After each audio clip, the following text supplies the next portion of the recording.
Easy Sports Talk Show with Javon Adams and Ed Smith, or should I say with Ed Smith and Javon Adams. My name is Javon. You can call me Jay or J Love. That man next to me is the one and only Ed Smith. He not only played professional baseball, but also played in the NFL for that first Super Bowl bound team for the Atlanta Falcons. He is a motivational speaker. He is an author. He can get down in the kitchen and on the grill. What is good, my brother? Oh, chilling, man. Off to a good Monday. A lot of stuff going on between the Olympics. The NFL kicked off. I mean, man, we was busy. So before we get into a couple of topics that I wanted to run by you and get your thoughts on, how much of the Olympics did you watch over the weekend? I want to say for me, probably about 2 minutes. And not because I was avoiding it, just because I was ripping and running a little bit. Yeah, no, I think might have skimmed a couple minutes of basketball and then a few minutes of the women's gymnastics team, and that was it. And I would say an amount around, if you want to say minutes, maybe 10, about that. Okay, cool. So let's get into a few topics. A couple of them are going to be, well, they're football related. Here's one thing before we get into this. One of the things that I really like about sports, or being able to talk about sports, is kind of the mental side of it, and the kind of getting into the why, the emotion of it, those types of things. I never thought, and I'm sure that you probably felt the same way, is that going into the minutia of how much this person makes versus that person, is that person worth that money, and you start to get into all these things when you get away from.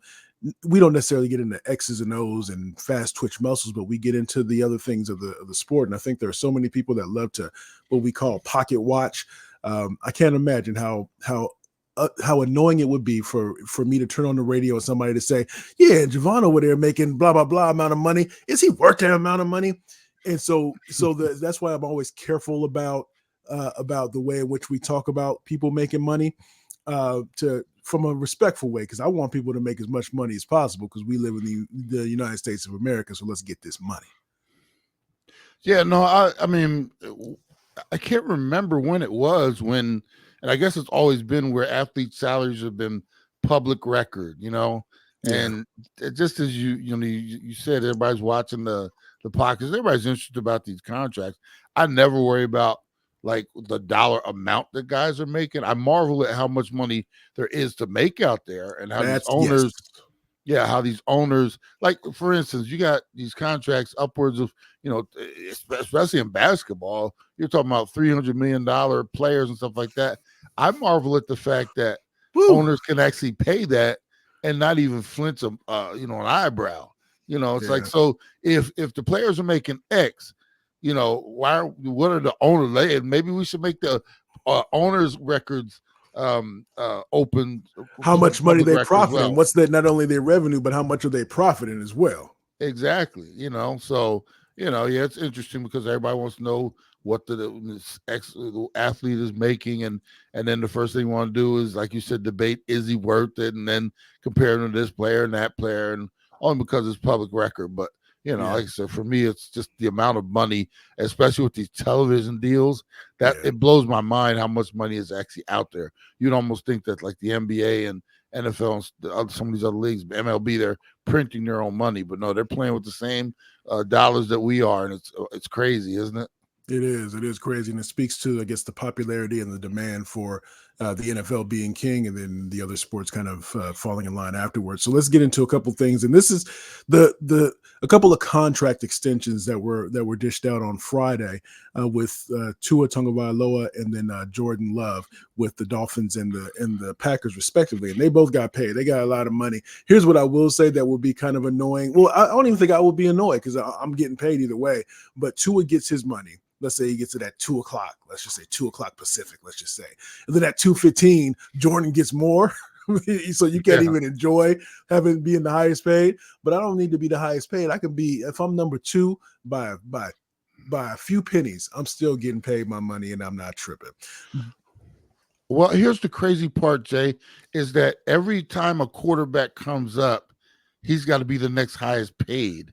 He don't have to be, but the teams always make it that way. And that's crazy to me. For me, if I'm an economist or I'm running one of these teams. I'm like, well, you might want this much, but you're not worth that much. I mean, Yeah. just because you're up doesn't mean you like with Dak. There's like they're all waiting for the guy before them to sign so they can get an extra however many million tacked onto theirs. And then, the other thing is the contracts, like those last years of the contracts when they backload them, we all know those are the quarter. They're not going to see Yeah. that money. They usually backload them and then they restructure it or give them an extension and level some of that money out for the next few years. Or if you don't meet the criteria, they'll release you behind. Yeah. So and that's what happens with a lot of the position players, especially when they get older. The contracts are backloaded and then never see that last year or two on the contract. But yeah, with the quarterbacks, man, it's just the next man up. He's got to make this much, and it just blows my mind. And I agree. instead of for their worth, what hey Jordan, you've given us half of one great season. Well, that's the Packers' fault, though. A lot of that is the Packers' fault, and again, and maybe this is where we can kind of segue into, because the question that I pose to you is which one of these two players, if you had to choose, is more deserving or has the higher ceiling, wherever you want to take that. Because the thing that was bold for the Green Bay Packers to do, I guess not bold because they've done it in their past, was to draft the next man up. And so, but it seems like maybe I think what is my man that plays on the Jets? Why I can't quarterback for Zach the Jets. Wilson? No, or no, Aaron Rodgers. Aaron Rodgers, thank you. So when Aaron Rodgers took his game to another level because the replacement was there, like nipping at his heels, so to speak, that kind of made them have to adjust, I think, their plans there. But they wanted Jordan Love to be the man. It just so happened that they had to wait a little bit longer. And when he finally got his chance, he's good enough, but the sample size is not. It's a small sample size. I think people have been recounting this for the last few weeks here. It wasn't a full season at high level. It was the last half of the season that was at a high level, and you're hoping that can extrapolate out to being a higher performing, or to being worth being a franchise quarterback. Yeah, I mean, it just goes to show it's all about timing. And as you mentioned, the Packers have a history of drafting their replacement some years earlier. They did the same thing with Brett Favre and Aaron Rodgers. Let the understudy sit there for a little bit. And they rather shoot too early than too late, and that's what they've kind of done. Now on the flip side, teams are like, well, we don't want to waste those first few years on the rookie contract to see what we have, and then be able to evaluate and then get the most out of it, and then pay the guy. And we see what happened with Jordan Love. They didn't pick up his fifth-year option last year. They ended up restructuring his contract. He'd already been sitting on the bench for 3 years. He goes out and he balls out. Now you're stuck with, well, we got to give him a contract.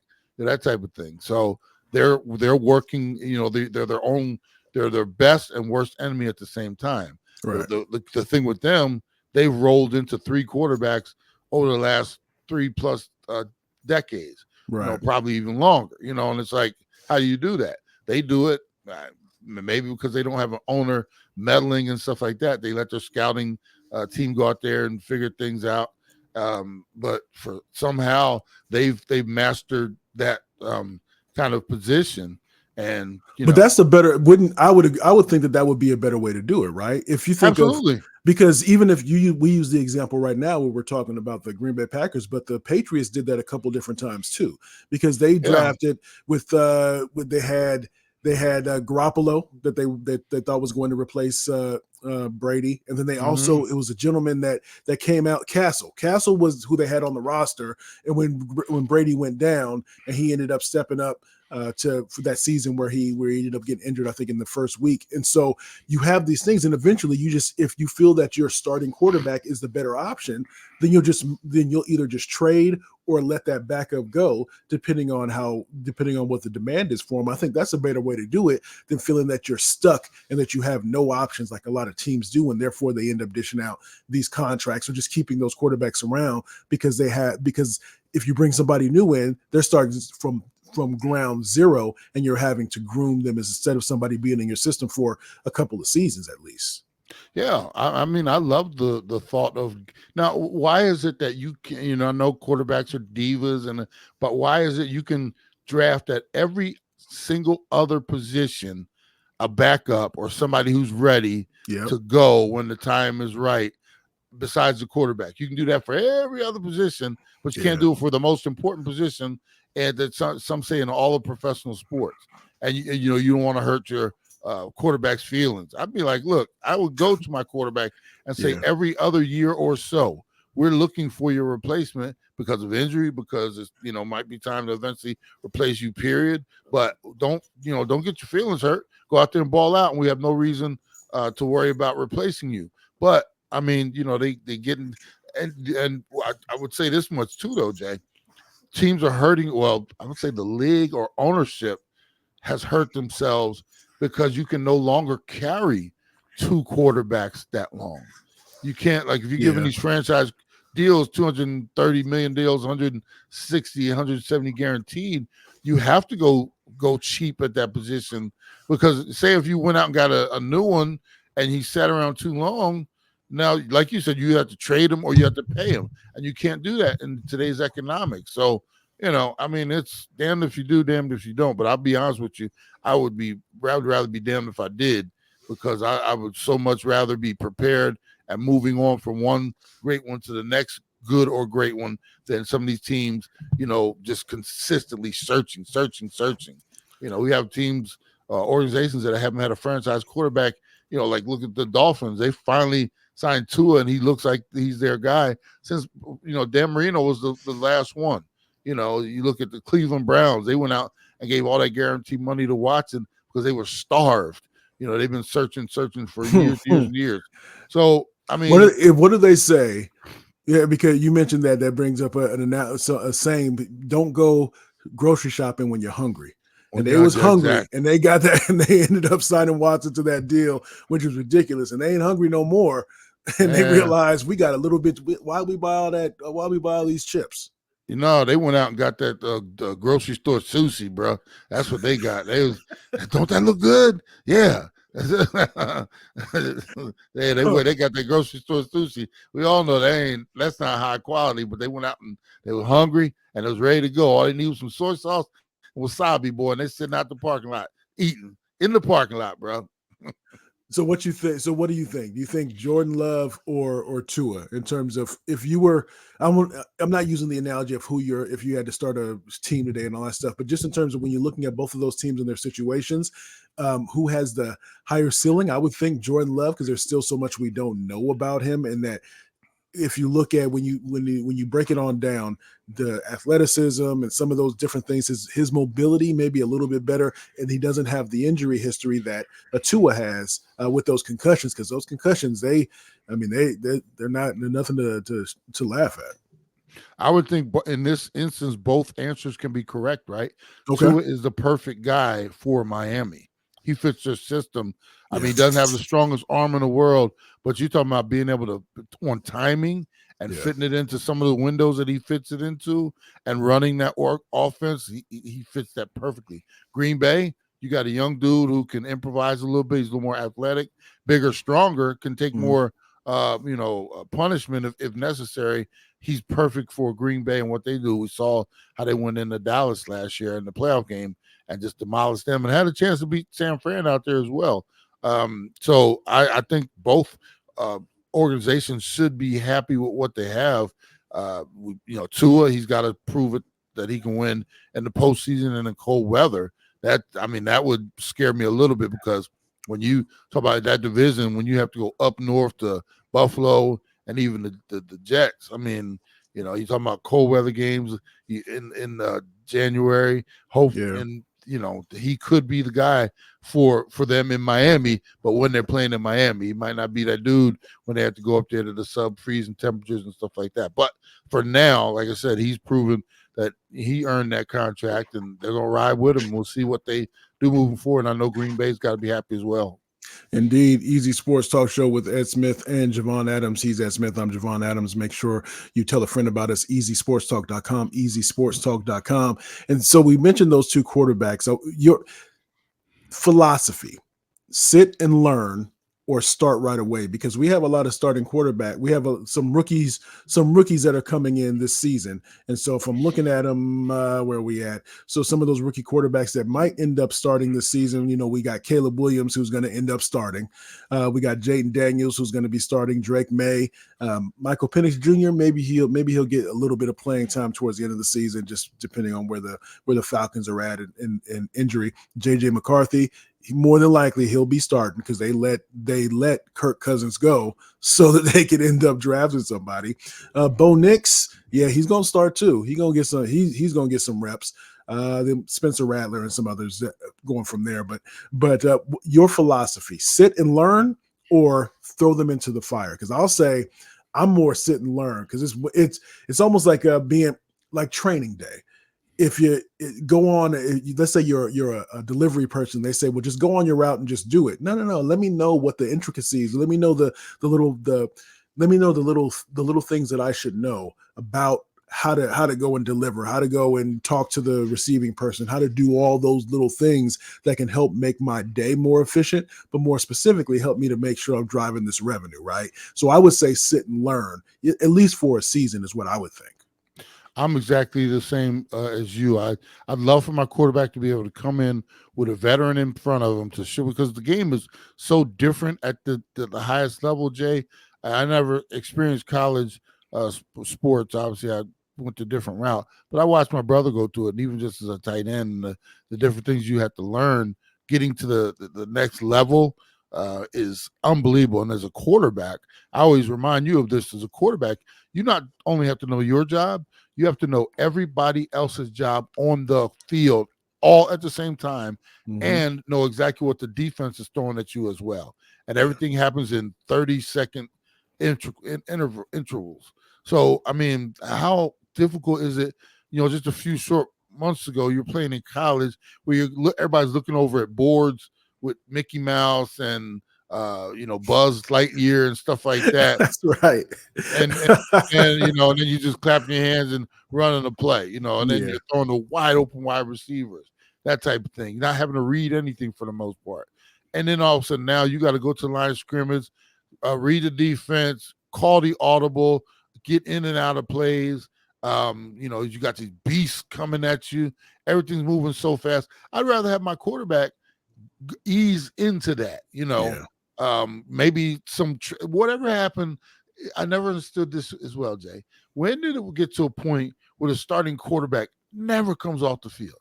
Meaning, it's everybody else, I was always waiting when tight end out there got tired, he threw his hand, I'm running out there, I'm getting out there, that type of thing. That is now, when now you got these blowouts, you're beating a team by 20, 30 in the fourth quarter. What's wrong with getting your quarterback, your backup young dude in there for live action during the season? Get him away from holding the clipboard the whole season. Why not get him in there to get some live action against the, real action during the season? But now it's like every quarterback, I can't have, I'm not missing a step. I think if I'm not mistaken, Peyton Manning was notorious for that. Yeah. He didn't, he wasn't giving up squat. Right. And for me, it's like the perfect opportunity to groom your young quarterback, give him a time to go in there, even if it's just to hand the ball off a few times. But he's in there, getting a chance to call real plays, see the defense, maybe throw a couple times. No harm, no foul, because you've blown the other team out. What was it last year? They didn't with Tua. They scored 70 points against Denver. He was in there digging to the fourth quarter. It's like, So I just don't understand. I'm with you. I would find ways to get my young quarterback an opportunity to, walk into the situation rather than be thrown into the fire, and then, find opportunities for him to get some snaps during the regular season. And then if we're not heading to the playoffs in that year, then you may be in the last portion of the season, you get him out there and you start, we're getting ready for next year now. Look what they did with Mahomes. Mahomes played one game in his rookie year, and it was the last game. It was after they had already locked everything up for the playoffs. You think that worked out pretty good for them? They missed out on that rookie season, so they didn't take advantage of. Okay, I think it's worked out pretty good for them, and I think more teams should. Now one of the issues right now, we have so many younger quarterbacks that have the Yeah. starting position right now, so Hmm. we don't even have a whole lot of veterans that are really there to be on the roster and be a mentor now. And that could And be a salary cap thing too. It will at least. So here's the thing.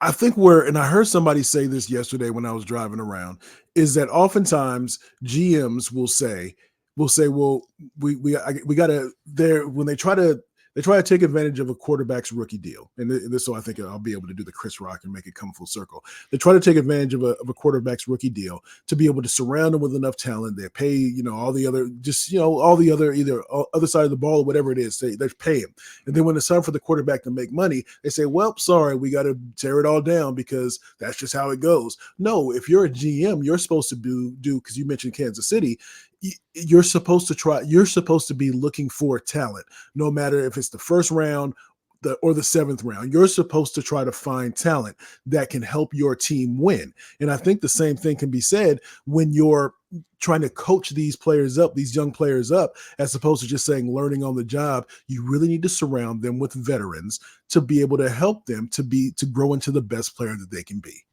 Absolutely. I mean, it's a team sport for a reason. And, it does start off the field as well with your coaching staff. You got to have all the right pieces in place. And it does, and, it starts with management and ownership and all that kind of stuff, but it all ends with the players and with the quarterback position. There's a happy medium out there, Jay. I mean, it doesn't have to be this way or that way 100%. Some teams, yeah, we don't have the right quarterback after we got to go find him now. Some teams, bring a guy in and let him learn. I mean, this whole thing now where it's got to be one way or the other, and just because we go draft a guy, we got to get him in there as soon as possible. That's not necessarily the case. No. There are some organizations out there. I like what the situation that Michael Penix Jr. is in. I like the fact he's going to be able to learn behind Kirk Cousins. Kirk, your feelings are a little hurt. Hey, get over it. We're paying you $100 million, to go out and do The your better thing. you play, Kirk, the longer that he'll sit on the bench. Yeah, and I also have to tell Kirk, and if we're not winning championships, Kirk, then it would also be time to move on. So, I mean, if you've taken us to a Super Bowl, we got nothing but love for you. But if you're getting us to the playoffs and we're getting ousted in the first round, or we're battling for a playoff position but not quite getting there, we got this young dude that we do think could eventually get us there. And the sooner we get him in, the quicker he can get his career and everything started. So that is another added piece of the puzzle. But like I said, we get over it, man. Part of your job is to teach him, mentor him, because we're paying you a whole lot of money. And, like I said, unless you be bringing us Super Bowls, it'll be time for you to move on as well. I do want to shift gears in just a sec, but it's how often do we see this? And I think this is where the breakdown, either there's a gap between what veteran quarterbacks will maybe understanding that they're not the player that they once were, that they didn't reach their expectations, or it's the GM just throwing in the towel. How many times do we see the starting quarterback get injured, and now let's hit the open market. Let's see who's out there on free agency to try to find somebody to take this quarterback's place or to try to help us out. That person should already be on your roster if you're doing it right. They might be young, or maybe they haven't played in a few years because they're the backup. But you should be you want to be preparing as if it's real, as much as you can. Obviously, when you're in practice and there's only so many snaps that you're going to get, but you want to have that person on your roster that knows your system, as opposed to having to go and find somebody to try to come and save the day. How stupid did the New York Jets look last year when you bring in Aaron Rodgers and you got Zach Wilson, who was a first-round pick, and he looked as bad as he did? That's a reflection on not just the GM for drafting that kid, but also the coaching staff for not having him coached up to the point that he could even look halfway presentable. I've never seen anything that embarrassing from a staff. This dude looked so confused and just overwhelmed. And this is not, if you didn't win the Aaron Rodgers sweepstakes, that was supposed to be your starting quarterback. That's what you had your franchise hung on. So it shows you how good and bad front offices can be, and also how incorrect science is when it comes to thinking you got the guy in your building. So yeah, a lot goes into it, man. You gotta, and some of it is not between the shoulders. It's what's on top of the Mm, shoulders, meaning the mm, head, man. I mean, yeah. sometimes I look at how they draft these kids, and you think, wow, they thought that was a first round talent. It might, golly. I think So they get nervous. I think they get nervous. The GMs are well, we got to take a quarterback because of XYZ. But that's a conversation that could be had for forever and ever. He's Ed Smith. I'm Javon Adams. This is Easy Sports Talk Show with Ed Smith and Javon Adams. We do this thing 3 times a week: Monday, Wednesday, Friday. You mentioned it's not always. It's oftentimes it's what's in the head. Oftentimes we want to know what's going on in the head of the head coach. But when you're watching a football game, when you have all your 75 different screens, easy. Do you ever think, I wonder I wish they would interview the coach right now so I can find out what he's going to do in the second half, because I'm sure he's going to tell us, right? man, I tell you, I don't know how some of those coaches don't get fined during that period, because the last for me, because I was a player, and it also goes with these player interviews. And you see, I don't know if you've seen a pattern, especially in the NBA now. They won't even Mm-hmm. send the head coach over. They'll send a dude from the back end of the bench come over and give the 2 minute prognostication, because head coach don't want to be bothered with it. Don't even want his Mm-hmm. assistant coach. Same thing, the halftime reports when they're coming out the tunnel and stuff like that. I mean, do all the interviews before the game. I don't know why So you're yeah, and bothering these. to that point, the NFL with this new with the NFL is now requiring that head coaches do in-game interviews, not just because you'll see the one is at the end of the half or maybe the beginning of the game, but they got to do two. The head coach, and it can't be, as you mentioned, sometimes in the NBA they'll send whoever. Oh yeah, go over there and talk to him. Yeah, just I'm over here trying to draw up these plays, right? But they have to, and I think there's a tipping point for too much access, because if I'm a head coach, I'm not going to tell you, well, what we got to do is, well, we're going to do is we're going to go into, we're really going to go man to man, and we're going to try to do some fire blitzes, and you'll see it. We're going to disguise them so they don't understand what's coming and when it's coming. So just make sure you don't tell them that. But I'm glad you asked me. Have a great game. Come on, man. Well, for me, it's sickening. The coach speak that you get during those interviews is so. I mean, they might as well just have a script there so they can pick which analogy to throw out there, or Yeah. bland piece of information, because they're not going to give you anything. Just like you said, But me personally, if I was standing there, I'd do the Rasheed Wallace. I'm just here so I don't get fined, my man. I'm just here so I don't get fired, girl. Yeah. Thanks, coach. Yeah. Have a good second half. Thank you. I mean, I got nothing. I got nothing to say. What you want to hear? Yeah. So Yeah. I do think those are so cheesy, and the coaches try to give you something without giving you anything. In the end, man, it's pointless. I don't know why they subject. We already got everybody mic'd up, but now we got to go and jam a microphone in this coach's face while he's trying to get everybody, get the game going and stuff like that. It's a pain, man. And the reporters, you can't be mad at the reporters, but they because they can't ask in-depth questions, but you ask basic questions. So, No, coach, you're down 14-10. What are you going to do in the second half? Score more points than them. Okay, so how do you figure you're yeah. going to score more points? It looks like you only have 30 yards rushing. Rush the ball more. I like the coaches that make them work for it too. I'm not gonna stop and talk to you. You're gonna have to keep up with me. Yeah, I you like to see them make them jogging, work for it, man. little light Yeah, jog. Is there? Yeah, coach, coach, tell me what you. so make them work for it, dog. Oh Lord. So last one before we head out of here. Again, make sure you tell a friend about what we do here, easysportstalk.com. Subscribe on YouTube, the Easy Sports Talk Show. The NBA is this new media rights deal. So what is it, $11 billion, if I'm not mistaken, over 11 years. And one of the things is they're going, and this is a trend where leagues are going more towards streaming. I was at a watering hole that you and I go to. Well, I go to much more than you. You just come and visit me sometimes and say, "Where's Jay at?" Yeah, the watering hole. And and Roku on Sundays for Major League Baseball, right? So they're streaming there. You have Amazon when it comes to the not only NBA but the NFL as well. There's to me there's a tipping point because you're more of if we're talking about the NFL. I would say you are much more of a Rabbit fan than me. I'm the guy that okay, I'll watch a little more casually, and of course because of what we do, I'm paying attention to the bigger storylines, right? Trying to take more of a macro approach to it.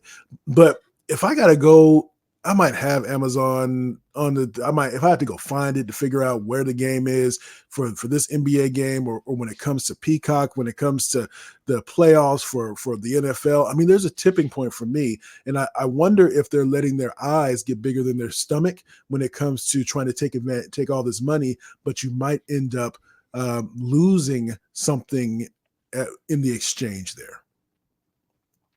Jay, you know, I'm devout when it comes to my NFL. Not so much when it comes to NBA, and definitely don't watch a lot of MLB. But when the NFL is on a slippery slope in terms of if you continue to make me go search for it and pay for it all at the same time, when I'm already paying a buttload of money to, I mean, how many more subscriptions can I go out and get, Jay? I mean, I had to go get Amazon, you know, for the package. Now I got to go get what's YouTube for the package. Yeah. Then I got to go to Amazon. Then they snuck Peacock in on us, bro. When they had playoff games that were on Peacock, and you had to have a paid subscription for Peacock to get the playoff game. How you gonna make fans one at the last minute? Is like, wait a minute, I got to go to get Peacock's not on NBC. So now you're going to start stretching it so thin where we're going to have so many people, so many subscriptions. You're just going to start to lose me. I'm going to pay for less and watch less. I mean, and I'm, you know, I'm one of those avid people. Think about people that are casual, and you're going to make them go search for it and buy it all through the year. And at some point, and with the NBA, they lost me. When you start making, you know, doggone well, I'm not paying for anything on the NBA. TNT, TBS, I love that. Now all of a sudden you're going to make me go to Peacock and NBC and that. Yeah, because NBC has it, so you know they're gonna leverage Peacock, and then Amazon's coming in, and I'd rather be sitting on the couch. Oh yeah, it's Tuesday. Yeah, let me go ahead and turn on this TNT. Yeah, let me see what they're talking about. Before you know it, the NBA is going to have their games on, like it's going to start to be pay-per-view where, you know, you got to go get the subscription. And I'll be honest with you, that's a fight they'll lose for me. And then you know, sitting in at the same time, you got all those, different people paying for the subscription and stuff. You're going to start losing people because we're not going to put up with it forever. Right. I mean, I'm to the point now where, like I said, you start making me pay for playoff games. I got to go get a subscription. You know, like I said, with the NFL, you watch. I'll be finding different things to do, man, and looking for the highlights at the end of the games because you're not going to continue to do this to me. But meanwhile, they think, well, everybody's going to come find us. Keep it up, all you leagues. Keep it up. Before you know it, you're going to be begging us to come back, and it's going to be too late. I hate it, man. I hate it. That's theirs was a work stoppage related, but when you think about the NHL and how they lost so much of what they had built up over years, and when they had their work stoppage, you know what, I think it was almost a decade ago, and how they had to really take multiple steps back to try to even begin to grow the viewing fan, the viewership when it came to that. So yeah. So he is Ed Smith. I am Javon Adams. We do this thing 3 times a week, Monday, Wednesday, and Friday. Tell a friend about what we have going on. Again, you can go to easysportstalk.com. You can also subscribe on YouTube, The Easy Sports Talk Show. And however you got this, we appreciate it. Let your friends know. And as we always like to say around this time, you can